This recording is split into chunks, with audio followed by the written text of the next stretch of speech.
তো hello guys, সবাই কেমন? আমি অনেক অনেক ভালো। তো চলো আজকে মাঝে মাঝে নতুন ব্লগ স্টার্ট করা যাক, চলো। তো ফার্স্টে আমি বাড়ি থেকে বাড়াই, একটু স্যান্ডেল আগে পরি। হ্যাঁ, স্যান্ডেলটা পরি। আমি নিব জাম। এই গাছ থেকে, এটা আমার গাছ। তো চলো আগার দিক যাওয়া যাক। আমি টোলটা নিয়ে আগাচ্ছি, কারণ এটা জঙ্গল মঙ্গল দিয়ে যাচ্ছি।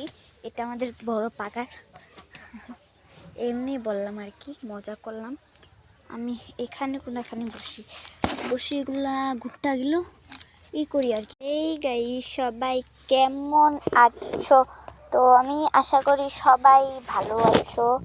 তো তোমরা আমাকে কমেন্ট করেছিল যে দিদি দিদি দিদি বানাও, ওই জাম দিয়ে এগুলা বানাও, ওই যে কি যেন বলে ও পিঠা বানাও, পিঠা ওর জন্য